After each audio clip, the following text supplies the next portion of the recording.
What's up, people? It's another episode of The Giants. Guys, I know I'm late. I'm doing this whole coaching football thing, and it's raining, and I'm doing one of these things. I'm like doing all that crazy stuff for hours. It's crazy. It's intense. So let's get the guys in here. We got plenty to cover. Can you feel freaking football in the air? I mean, it's awesome.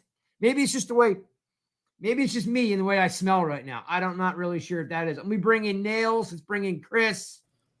Bang. Hey, Craig. Hey, everybody. Big week. Hey, big week. Look at you. You're all smiles, dude. You can't control yourself. We're all smiling before the opening game. We're optimistic. Yep, exactly. Let's get in Spartan Mike. Everybody's favorite Spartan Mike. You already know, Craig, what's going on. The king has arrived himself. No, I'm just kidding, everybody. Craig, you're wearing a great hat. Chris, you're wearing a great hat, too.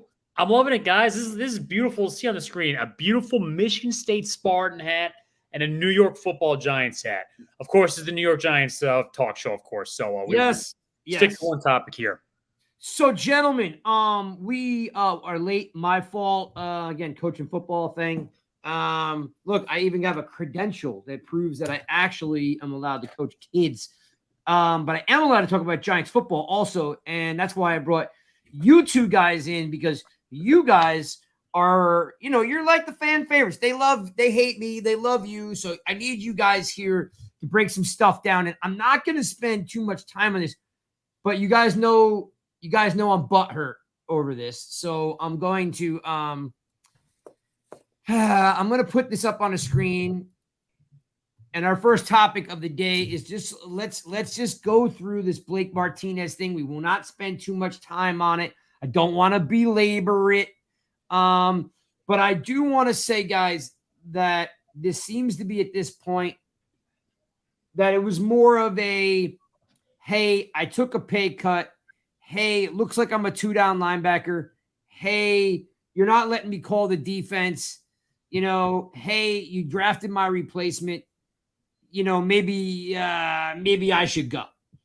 It seems like a little like, because I honestly think that he would have been great. I think he's good for this team. I think we still have, we're putting all this like Calitro and Crowder. We're putting like this love affair with these backup linebackers, and it blows my mind. And guys, I'm going to turn it to you. Is everything that we hear is believe in the system, boys. Believe in the system. Believe. I've been believing for 11 freaking years. I'm tired of believing. Spartan, give me your philosophy, your take on this Blake thing, because I understand it's water under the bridge, but it's worth talking about for a couple minutes. It's absolutely worth talking about. We haven't brought it up yet. My thing is this: I am so sick of watching the Giants the last 5 years. And again, guys, take everything with a grain of salt. I understand we have a new regime. I'm not going to knock them just yet. All right, we start losing, go a couple years of losing, we'll have a different discussion. It's all good. I don't like the last 5 years the Giants always try to start rebuilding by getting rid of their most talented players. We just lost Bradbury and Martinez this past offseason. I know last year wasn't particularly their best year, but I really, really do not want to go into this season creating holes without being able to replace them. So I'm very disappointed in what happened. I understand that wasn't even necessarily a management thing. I don't know if Martinez, knowing he wasn't, voted as captain, would have came back and been full force. But I just feel like there was a way that, they could have kind of talked him out of going. I'm disappointed. I don't want to hold linebacker. This does create a situation for the Giants that they're going to have to address in the future. Just another laundry list of holes that they have on their defense now. Yeah, I'm with you. I'm glad you said that, because you know what? What I don't understand are these two philosophies, Chris. One is, on one hand, Blake Martinez didn't fit the system, which is a bunch of crap from a bunch of people that don't understand, because like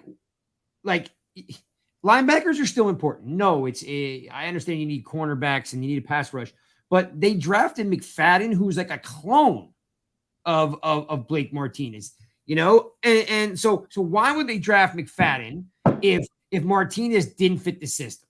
Then the other side is that he wasn't that good to begin with. And that blows my mind because 2 years ago they were ranked 30th against the run. And in this first year, he took them from 30th to 10th. So, Chris, talk to me about,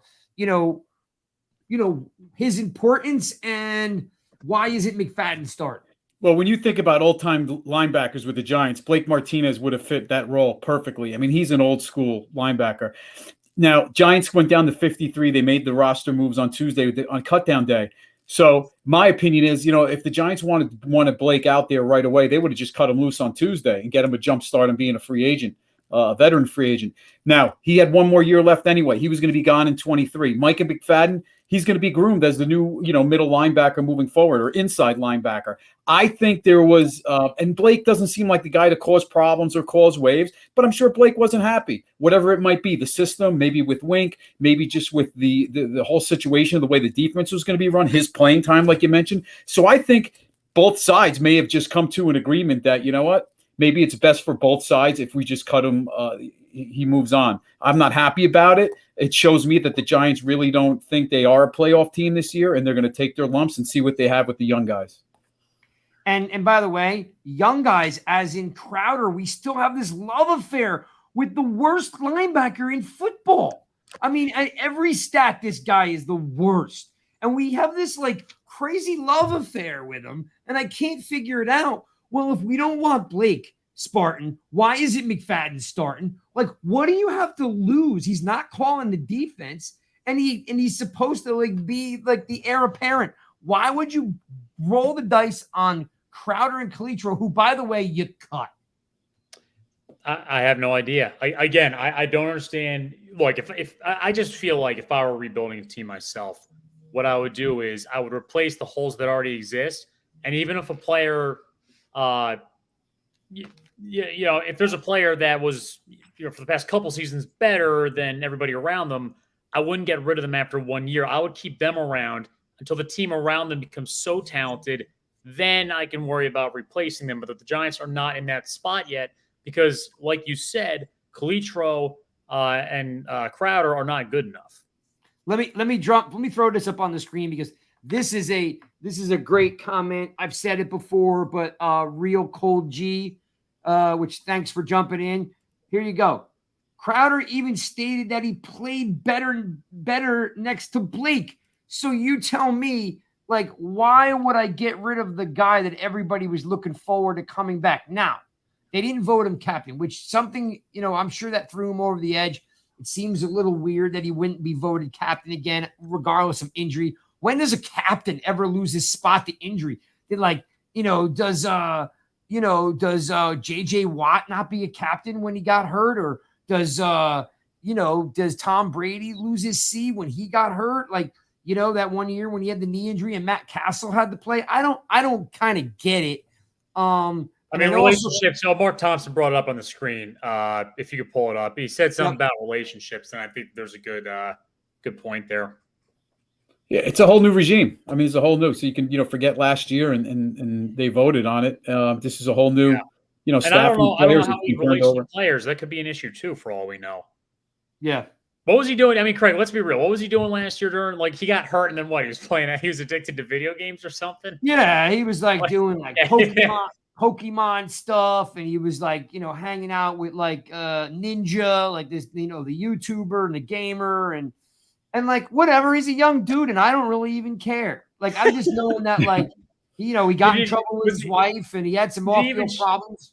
Did he even show up to practice anymore to be there for the team, you think? Or do you think he was just playing box the entire time? What? It's not, but it's none. Yes, we could have fun with it. But you know what, though? Look, he was still to me. He, as Chris just alluded to, they didn't cut him. Okay, so it must have been the captain not getting voted captain that threw him over the edge and said, if you don't see me as a captain, I probably shouldn't be here.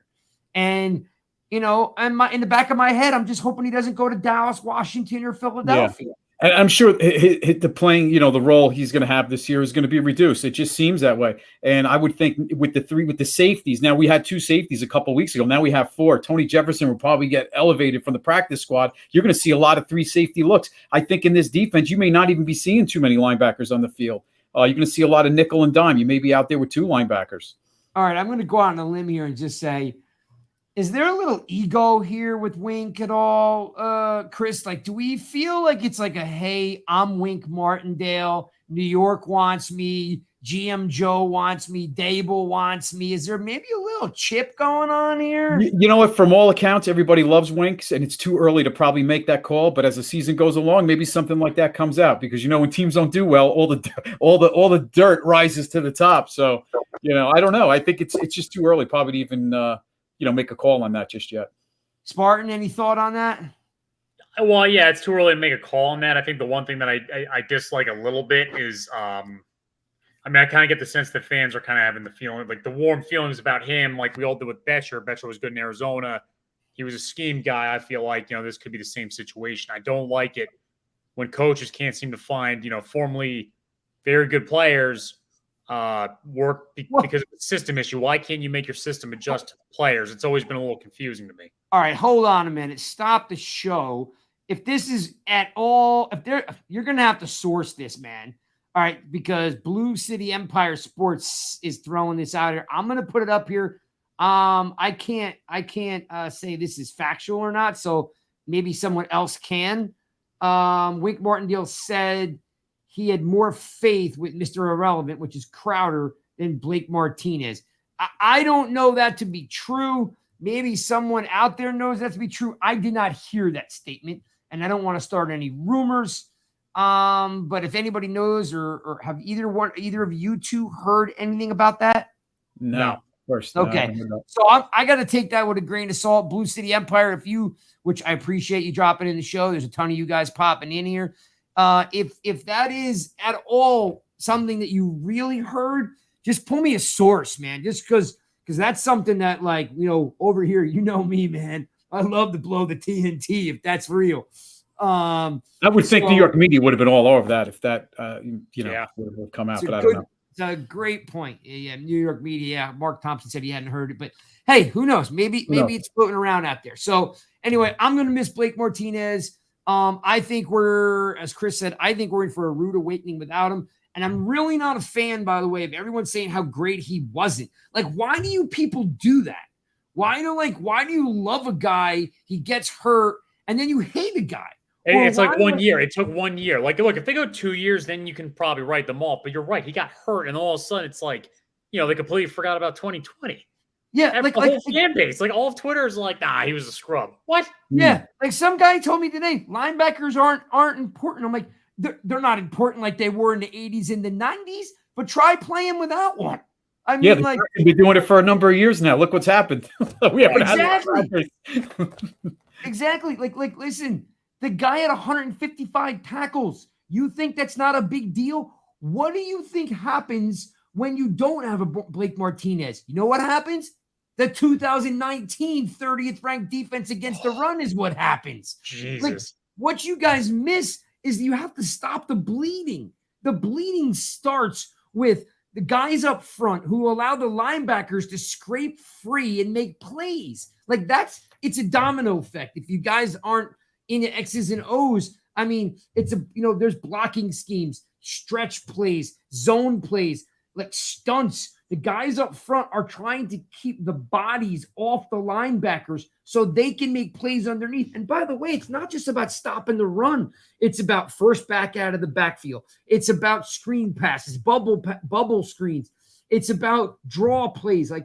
Like just because they're not glossy, so to speak, like they're not like, what's the word I'm looking for, guys? They're not flashy. Maybe that's the word. Mm-hmm. Because they don't have as much impact. I mean, let's just be real. They don't have the impact that an edge does these days in a cornerback. And those are the two more important positions. Again, because it's flashy, right? The sacks are flashy, right, and the interceptions are flashy. But I will say they're more critical, but I'm not saying I do agree with your point. Like, just because it's not the 80s anymore and the linebacker's not as important doesn't mean we could have used his Pro Bowl caliber talent at linebacker. Yeah, and by the way, I got to give credit where it's due.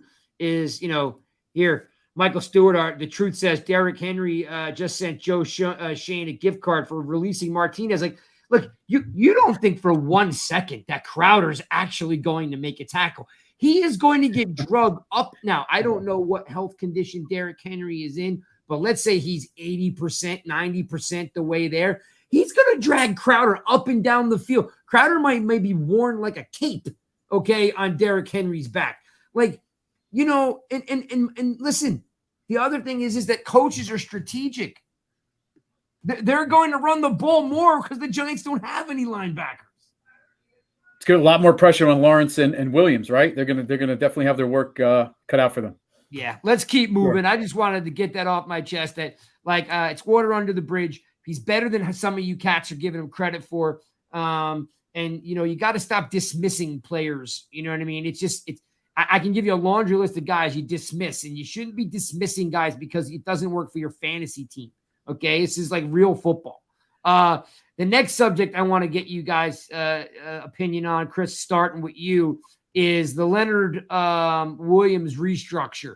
We've got to kind of focus on getting away from kicking the can down the road, but the Giants were out of money. So how does this work here? What's your thought on this restructure? Well, I think it was inevitable, right? With the signees, with all the roster moves, and don't forget when players get put on injured reserve, they have to pay those guys. So that's a big problem the past couple of years too. All these players that went to injured reserve, we had to pay those contracts unless they were released, and we paid a settlement. So when you look at Leonard Williams, that restructure now frees up, I think, $12 million now in cap space, and they converted $17.88 million.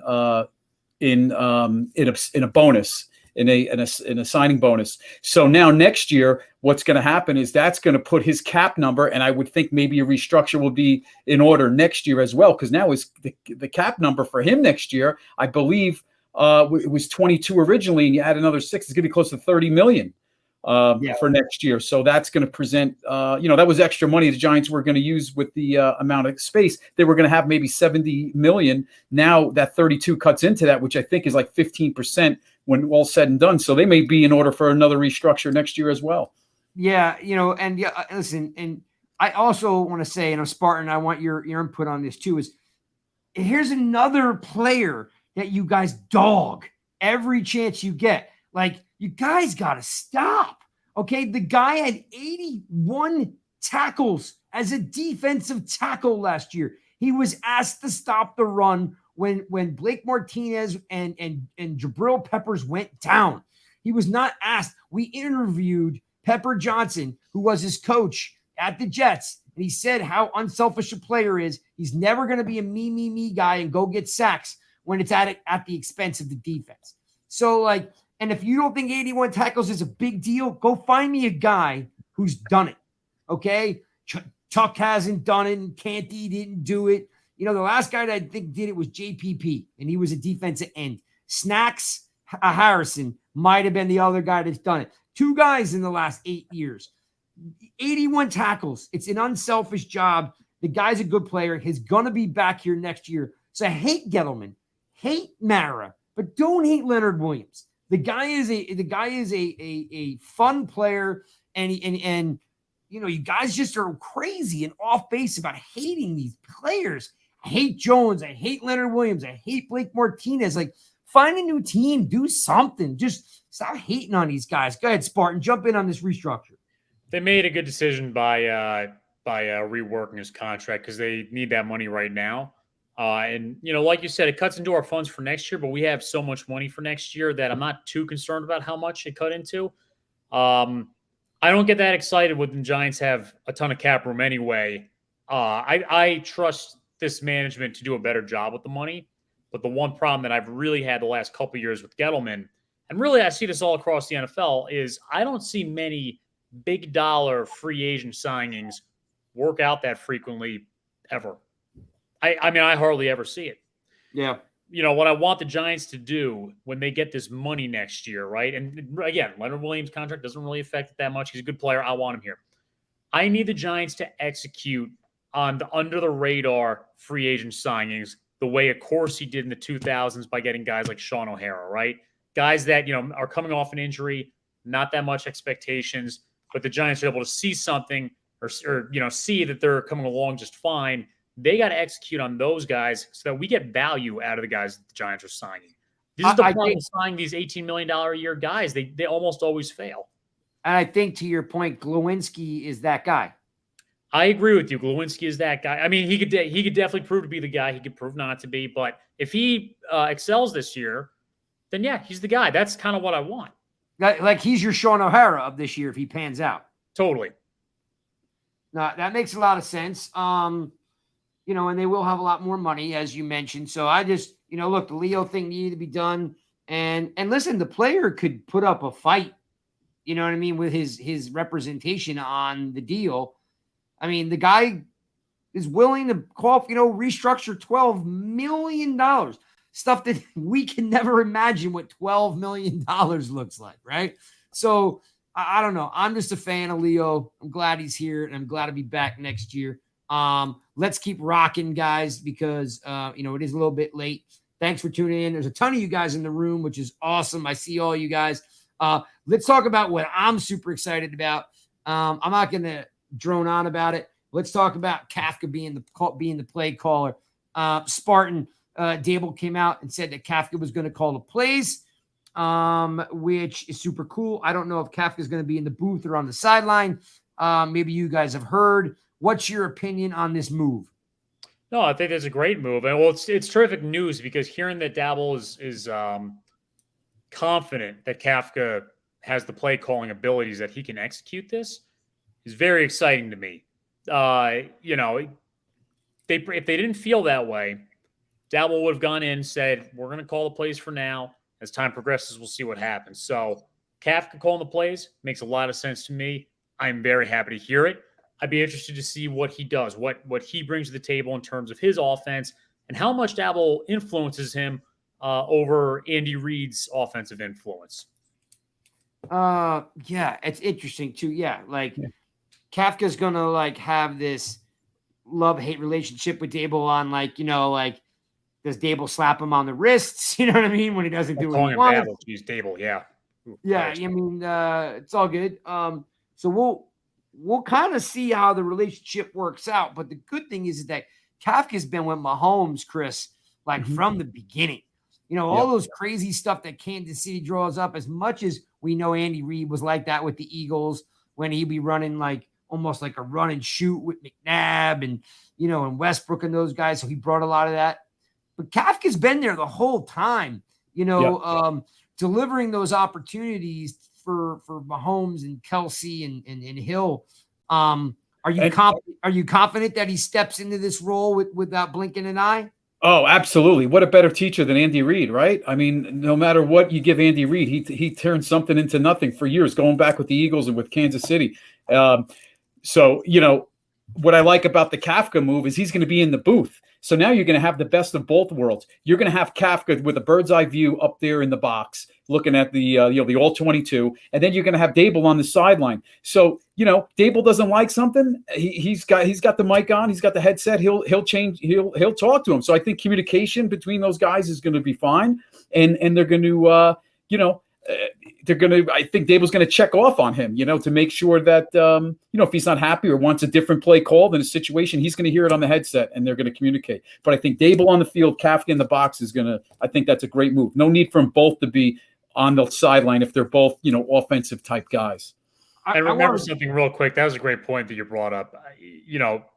The plays will adjust anyway. And Jones is probably going to have to call audibles throughout, the season as well. So it's not, it's not the end of the world, him calling the playbook. If it turns out there's certain tweaks that need to be made, that can still happen. Yeah. And I want to give credit too, by the way, to Lawrence Tynes. Tynes is a friend of the show. We've interviewed him 2 times. He told me how good Kafka was a year ago. And I was like, who? You know what I mean? Before he even came up as a candidate for offensive coordinator or, head coach or any of those positions. So, yeah, Tynes is a Kansas City guy. So I guess he's known about him for a while.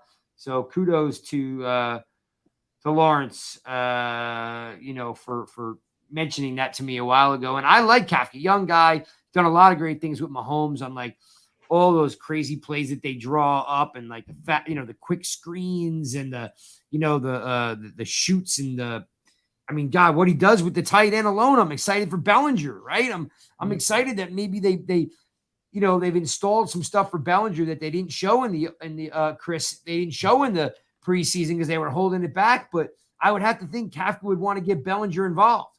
Yeah, I would think the model is going to be a combination of Buffalo and Kansas City with those tight ends, especially Kansas City. I mean, listen, you want a guy like Eric Bieniemy to get a job, right? I know he's been holding out, but just think about the chain reaction, right? If Bieniemy gets a job, maybe Kafka is the new offensive coordinator with KC. So it might be a nice find. For once, something fell in the Giants' favor where we got the guy we wanted, and he fell into our lap. So please something work out. All right, nothing. I love it. All good stuff. I think he deserves the opportunity, and I think he's going to be good at it. I'm excited because I think he's going to throw the rock down the field. There's a subject that I didn't put down here, and we're going to remind me to get to the. Let me write a note here because I didn't. There's a topic I wanted to bring up that I didn't put in the notes. All right. Before I preview the Titans, I wanted to ask you guys if you've heard anything on Slayton and what's your thought process there. Because I will say, to Spartan's point a little while ago, I don't like getting rid of good football players.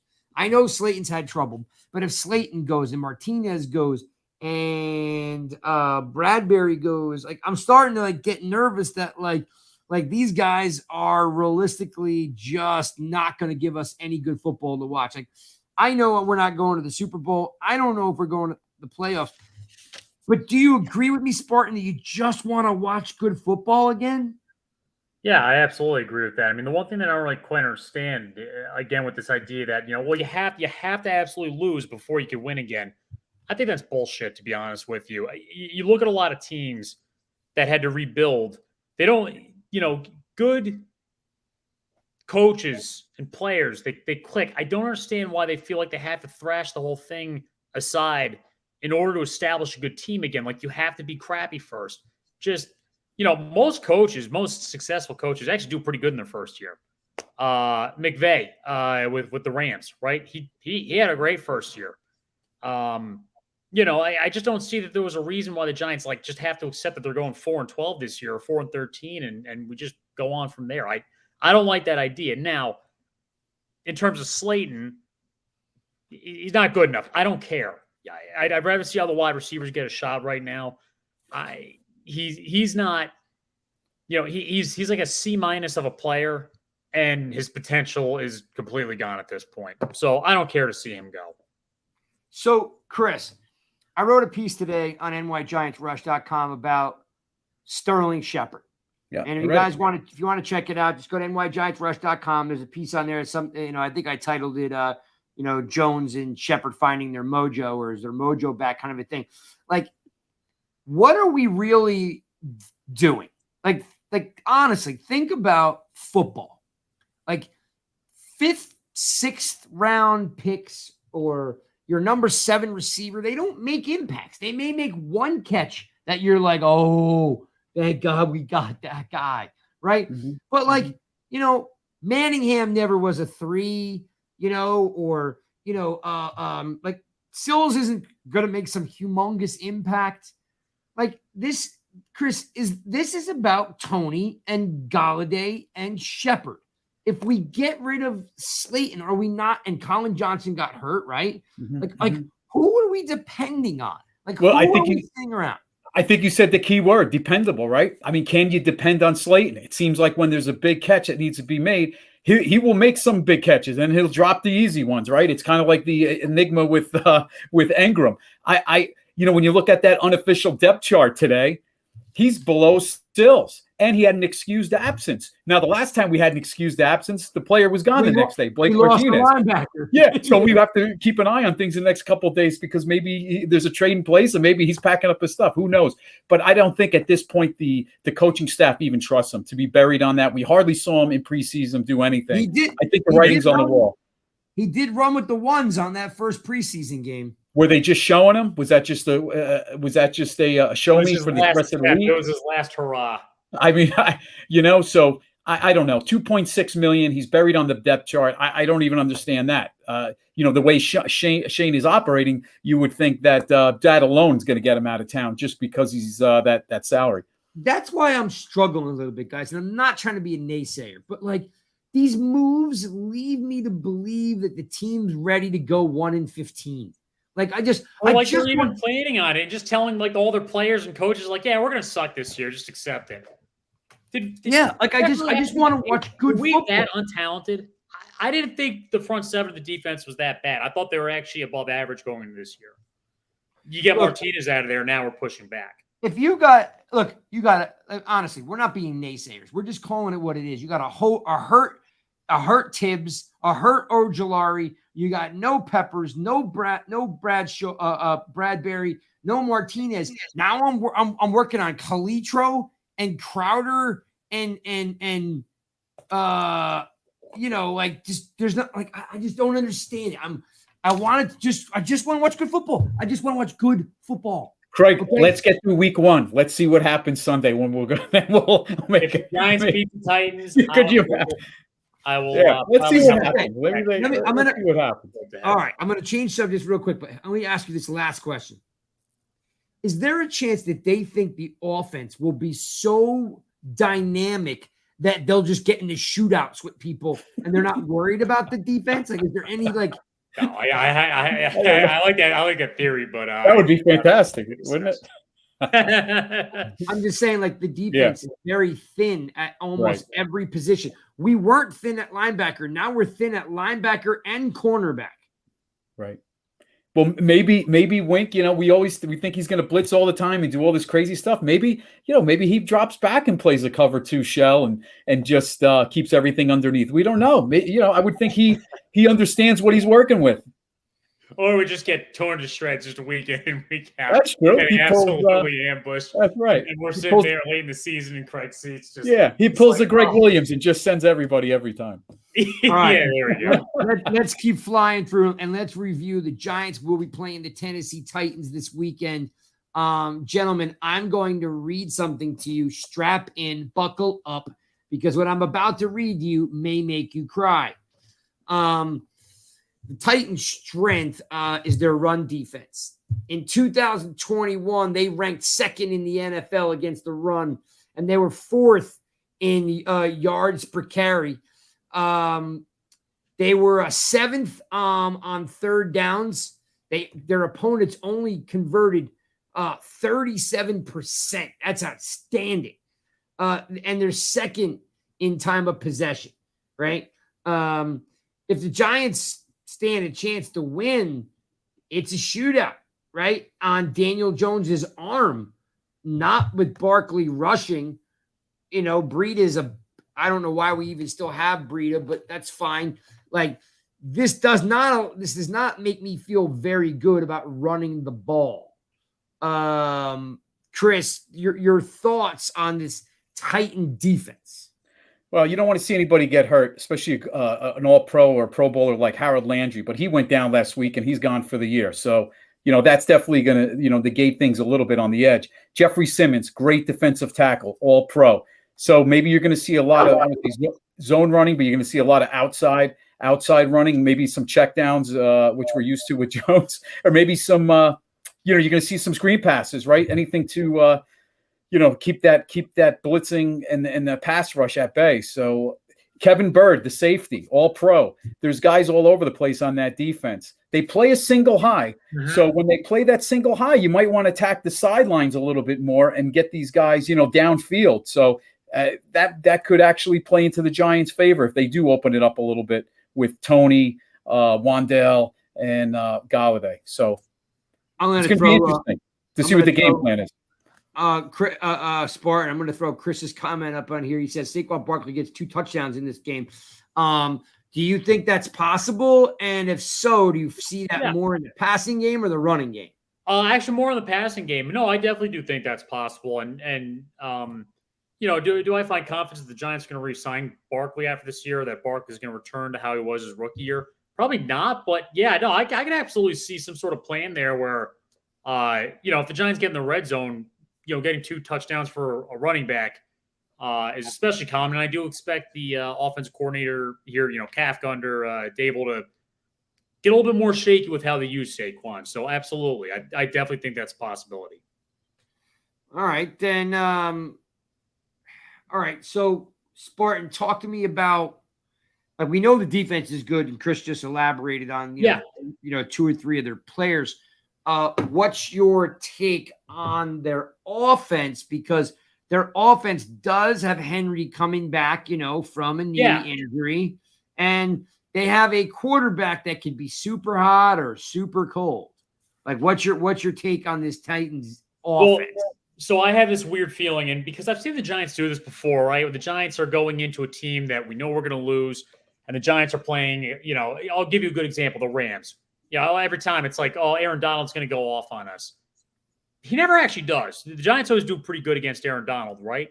I feel like it's going to be the same thing with Derrick Henry. They're going to be able to stop Henry. I don't know how well Henry can recover from his injury as part of it. But I'm worried about is that, this is going to be the game where a lot of the Titans wide receivers who are at question and not very good are going to have an opportunity to really show themselves, and they're going to take advantage of that. That's actually my prediction for the Giants-Titans game, that Henry will be stopped, won't be used too much as a force, but the Giants secondary will allow the Titans wide receivers to come into their own, if you will. And Mike, just to go off that great point, of course, the big giant killer, the tight end, Austin Hooper, very good tight end, comes up from Atlanta. I could see it already, right? I mean, we've all been down the road. We all know Nicky's going to start him in fantasy. Maybe Leonard Williams can use Crowder as like a piece of wood and just smack Henry as he's coming in. Just whip around, just do one of those. Yeah, just jump on his back. Yeah, let him run past you and jump on his back. Like, Crowder's like 128 pounds. He's literally just going to be like flapping in the breeze. Like he's gonna Elway helicopter into orbit. I'm gonna be sitting in Chicago with a cocktail and just watch Crowder just fly right over my head. Now wait, I will say that the Titans didn't they not trade away their receiver to the Eagles? Yeah, AJ Brown. So they're going with they have Robert Brooks and they have a Traylon Burks who's actually on the second team. They have another receiver. Inland is the wide receiver on the other side. I don't know much about him. Yeah. So are you afraid of this offense at all? No, I would say not afraid. I'm afraid of Henry in the middle. What you alluded to, I'm definitely their right tackle is very raw. So they have a guy Pete, what's his name? Can't pronounce it. Farit and another guy Redunes, and they are very raw at right tackle. So I'm hoping Wink attacks those guys. They have a very good offensive line, no doubt about it. So, but that's the weak spot on that right side. Except for this right tackle that Chris is alluding to. That could be a spot. If Wink pulls us off, I mean, imagine we keep Henry under 100 yards. That would be phenomenal. Hey, a week one stop against Tennessee would be phenomenal for this football team. It would feel very much like the 2016 Giants-Cowboys game. And I have a friend going to the game, calling for rain on Sunday in Tennessee. So maybe that's a good thing. Is that a good thing? Henry's a mutter. We can stop him. We do run block better than we pass block, so maybe. Yeah. Well, look, the Titans are a unique team because they never seem to be able to get over the hump, They're a playoff team. They're not a championship team. No. And I don't know if like I said, Tannehill's a nice quarterback. I actually like Tannehill. Don't love Tannehill, so don't get crazy. Don't fire up my DMs telling me I don't know what I'm talking about. I like Tannehill. I've always said Jones is a Tannehill light type of player, except for Jones is more athletic when it comes to RPO and getting after it. If there's a hole, you're not going to see Ryan Tannehill get up and through that hole and run 80 yards down the field, where Jones can definitely do that. But a Tannehill's played a lot of ball and he's experienced. I don't know what kind of weapons they have overall. I mean, they don't seem to retain a lot of their stars. So, I have a feeling the Giants can win this game if they execute right. Spartan, any thought to what the keys are to the game, like what the Giants are going to need to do to win this game? I mean, okay, so if it's raining, a couple things here. Absolutely no turnovers. I want the Giants to try to hold on to the ball and waste as much time on the clock as possible. For an upset, that's something you're going to have to do. In terms of, trying to stop the Titans offense, what you want to do is stop that. You got to get to the quarterback, stop the run game, and then just make sure that you have some sort of secondary coverage scheme where, you're not giving up too much damage at once. Look, I disagree with this notion that the best time, that going against a good team early on is worst case scenario. I actually think it's better to play the Titans now than at the end of the season because they're coming off training camp too. There's things that they're trying to get adjusted. They might be writing off the Giants right now. They might not have. They don't really know how to defend the Giants right now because this is a newer team. This is a good opportunity to stun them. Okay. I think, again, their defense is stout, so running the ball is not going to work. And, if you're forced, Chris, if I'm forced to make Jones throw the ball, can he do it? Even though he looked good in preseason, can he do it? Absolutely. I think going back to when Dable got hired, he wanted to know what Jones is comfortable with. And I think that's the nice connection Dable and Jones have had in Kafka is that they're going to his strengths, right? What is Jones like in this offense? And I think going to your point about running the ball, you got to stick with it, right? They can't bail on the run right away. As long as this game is close, stick to the run and keep pounding it, stick with it, get those 2 yards, 3 yards, increase the average per carry. And like Mike just alluded to, keep that clock going and control the game. And, I have faith in Wink, Kafka, Dable, who've played against Tennessee many times. They know what they're up against. So a few AFC coaches on our side definitely have some good intel on what to expect. And I will say, if it's raining out, this is a great time to play a team that because I wasn't aware of the weather. This is a great time to play a team that has weak wide receivers. This is a fantastic week to do that. Yeah, so it could be a good matchup purely on that because our defensive backs are overmatched very easily. I trust our front seven to stop the run a little bit more, especially with Leo. Yeah, and in fact, if Ojulari is healthy or if Tibbs is healthy, I don't know. Is Tibbs been ruled out? No, it looks like he's on the official depth chart. They're going to keep it a question mark, but he's probably going to play week 1. Okay. Yeah, so that would definitely make me feel more at ease, but it's hard because, there's so many moving pieces now with this new team, right? You don't go, oh, we're going to be fine at this spot because we're really not. And we don't know, right? We don't know what's happening in that corner. We don't know what's happening in that linebacker. We don't know what's happening in that wide receiver.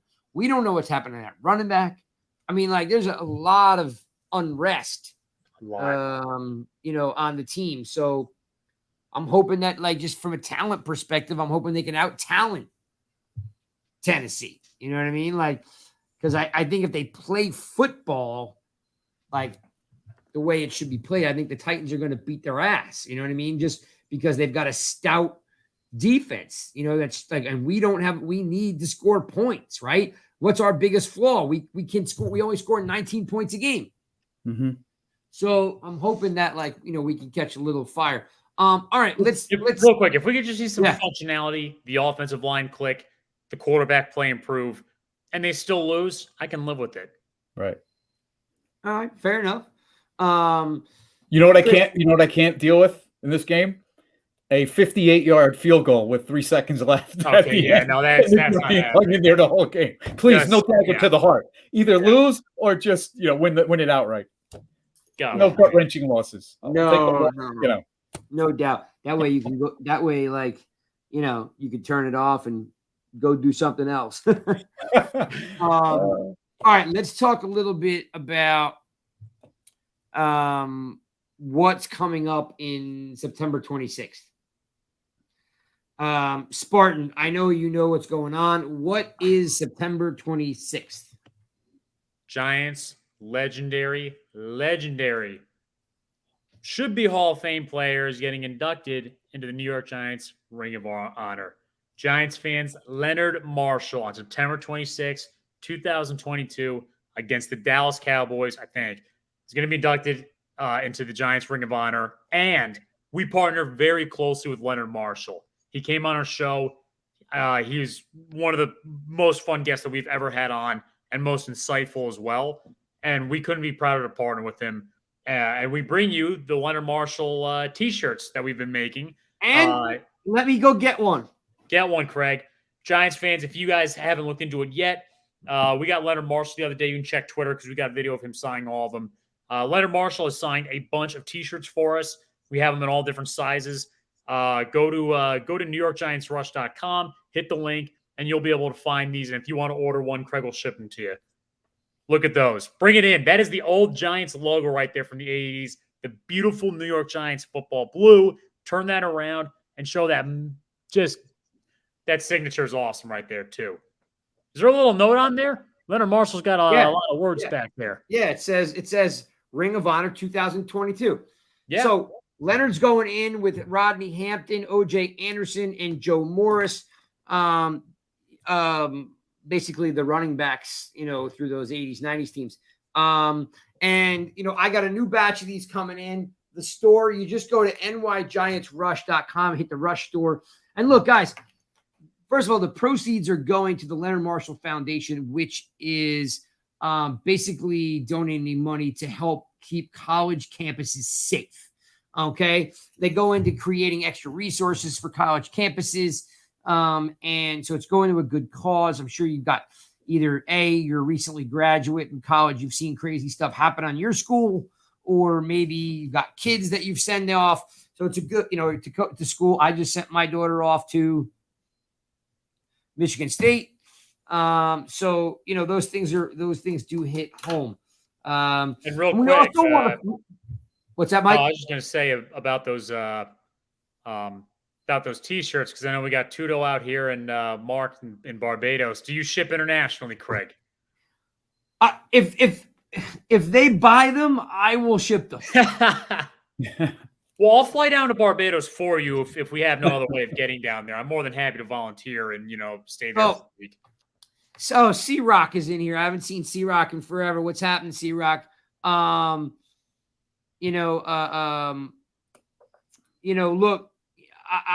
the T-shirts, we made a bunch of them. I actually have a new box coming in next week. I'll get them to you, man. Like, the thing is, it's a PayPal store on the website that will give you a receipt. It actually lets me print a packing label, and then I send them out.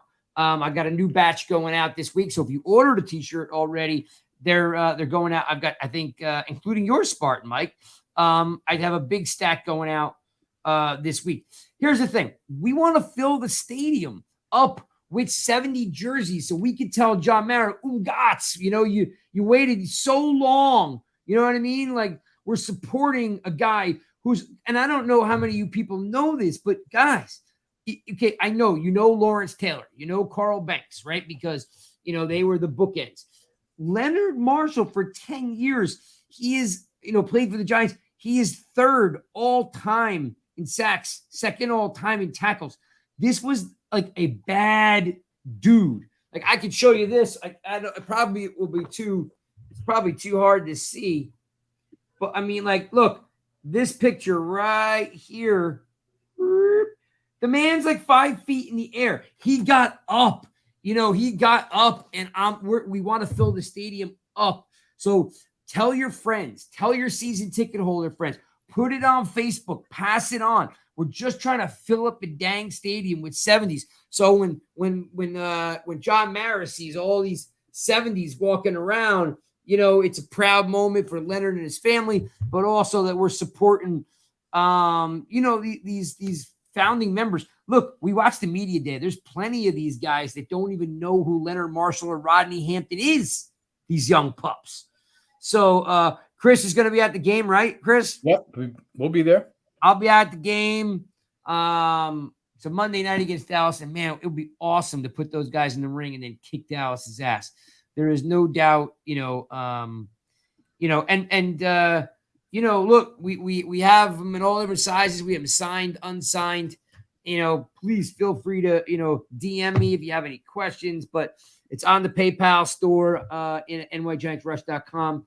And then I guess what I should tell you guys now is this, that there is going to be not one, but 2 Leonard Marshall autograph signing sessions. Okay. So you could bring if you don't want to buy the shirt, you could bring your own shirt.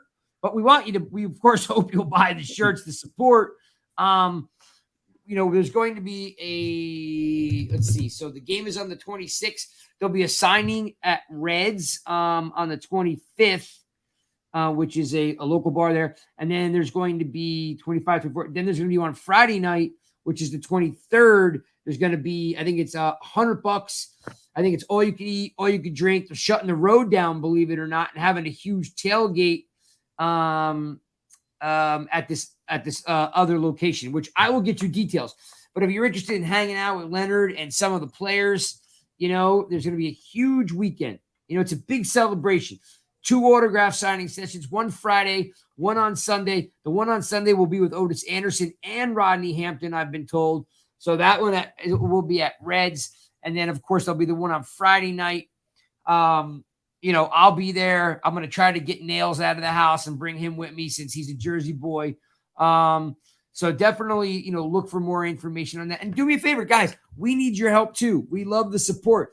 Use your Facebook, groups. Pass it on. Retweet it for us. Like, we need help too, right? If you're an Instagram person, we have a new Instagram account, which is NY Giants _rush. We also have a second Twitter account, which is the Giants guys, and we're trying to give you more content. There's a great story that I wrote. I think it's a great story. I apologize. Spartan, I wrote a piece about Shepard today.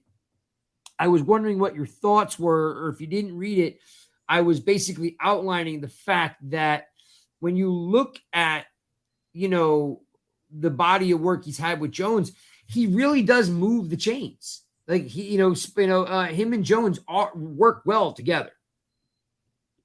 Yeah, I agree with that. So does it come into play that he's going to be healthy for this season? Is he done? Is he over? We're going to see him rebound. I mean, when we talk about a player like Blake Martinez, I mean, he took 1 year off. I feel like Shepard's been declining for a couple of years now, but the one thing that Shep always did that was exceptional. Like, he was never going to be a star receiver. The one thing he was exceptional with was the blocking. The downfield blocking was absolutely incredible. And if he's used right, he could totally take leverage to that. To your point in the article, Craig, where you kind of talk about that body of work and I do think it's possible that he has a comeback year. Well, I mean, why not? He's not a flashy wide receiver, but could he just come back to the stage that he was at a couple years ago? I hope he can. No, I really do. But I'm at a point now in terms of the wide receivers where I'm a little bit more excited for the younger ones that we have. But I'd rather see Shep flourish here than Galladay at this point. Chris, 2018 Daniel Jones rookie year. Shepard has his best career year, 872 yards, 4 touchdowns, 13.2 yards a catch. Here's what's super cool about that year, Jones's rookie year. Shep has 66 receptions, 47 of them went for first downs. Mm-hmm. Okay. I mean, that's really high. That's like 73%. You know what I mean? And you know what that tells me? And great point, Mike, about the blocking, because that gets overlooked. But he moves the chains. He knows where the sticks are, right? How many times have we seen, guys don't know where the sticks are? Shepard knows where the sticks are, and if he can't get there, he fights for those couple of yards. And he's dependable. He catches everything. If you think of another player that he resembles, and I'm not sure who's better, but Jamison Crowder and Shepard are kind of like 1A, 1B. Jamison Crowder, every time you saw him with Washington, caught everything. May not make the Pro Bowl, but he catches everything thrown to him. And that's Shepard, very similar, to like a Jamison Crowder. Yeah. His career. And guys, I'll just read you this. 683 yards receiving, 8 touchdowns. 731, 2 touchdowns. 872, 4 touchdowns. 576, 3 touchdowns. 656, 3 touchdowns, and then got hurt 366 to 1 touchdown. Like he has good slot numbers. He's not, if you read the article, he's not Cooper Kupp, and he's not Lockett, and he's not Waddle, and he's not any of these guys that can play inside and outside. But like as Mike just alluded to, like I'm more excited for Shepard to come back than I am watching Galladay, because Like, what is Galladay going to have to do to actually earn $74 million? Like, he's going to need 1,500 yards receiving and 10 touchdowns. He needs to make the Pro Bowl. Yeah, he needs to have a Pro Bowl caliber year. Yeah. And no offense, that bleep ain't happening. Yeah. We shall see, right? We got to see. We shall see, guys. Fingers crossed. Well, look, it's another episode of the Giants, guys. Thanks for tuning in. We ripped through a bunch of topics. If you have any more, let me make sure I jump back into the comments real fast in case there's any questions here that we need to answer. This will be the year that Shep will rock out. I hope so, C-Rock. I'm with you. I'm going to pop that up on there just so you guys can see this, that I'm not making that up. You know, C-Rock says that Shep's going to rock out this year. Chris says that Shep is also one of the nicest guys on the team. I totally believe that too. Let's see. What else is in the comments here? J Bones is like, giving me some peace signs. Staying healthy is the only negative part. I understand. Hey, Sarah, glad you can make it. J Bones, yeah, he is reliable. He just happens to be a little bit on the injury prone side. And as Chris, he gets hurt. He's because he's fighting for extra yards, right? Yeah. Yeah. So does the rest of the receiving core. They all get hurt. So Yeah. that's right. That's a great point. The difference between Shepard and our other receivers is Shepard gets hurt fighting for extra yards. Our other receivers get hurt running routes before they catch the ball. Oh. At least he makes it worth it, right? At least you got something out of it. Yes. Yeah. I mean, gone are the days when you had, Cruz and Toomer and Manningham, or just, you missed those. Gone are the days we had talent. Just say it. Yeah. And guys that wanted to win. But yeah. We will see, guys. Giants, Titans, week 1. Final score predictions, Craig.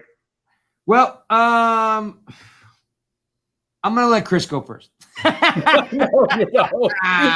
get no extra time, Craig. No, you got to go. Mike called you out. You have to go first. Fine.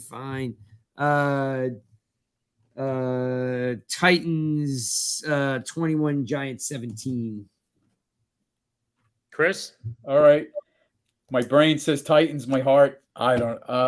I'm going to go with your premise, Mike. You're catching them early. The Giants win this game. I'm going to say they put up 27 points, 27-23 Giants. There we go. Craig, we're going to go 2 for 3 here on Giants take over the Titans. They're going to stun them. The Giants are going to prove that they have everything they need to be a good team. I think it's going to be Giants 33, Titans 27. Wait, time the frick out. Did you just say that the Giants, the New York Giants, the team that wears the logo on Chris's hat, that you're saying they're going to score 33 points? They're going to score 31 points, but the defense is going to get a safety in the second quarter. The crystal ball of Mike, Spartan Mike. Very good. Dude, I will send you a case of beer or an expensive bottle of wine or a dinner on me for you and Mrs. Spartan if they score 33 points. You don't have to do that. It's all good, Craig. Well, you heard it there, people. Spartan Mike 33, Giants 27, Titans. Chris goes with his heart and says Giants 27-23. I think Derrick Henry runs over Crowder, that he leaves an imprint in his face mask. Boom. And I go Titans 21, Giants 17. By the way, do not want the Giants to lose.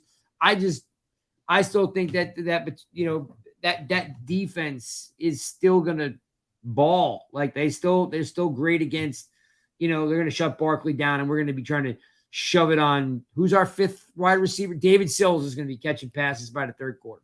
He's actually our second in line. So there you go. There you go. Thanks for watching another episode of the Giants, guys. Again, Leonard Marshall shirts, please help us out. Please don't make me beg. Go on to YouTube. Bang, bang, bang. Hit the subscribe button. Follow my guys. We're OUT out. Peace.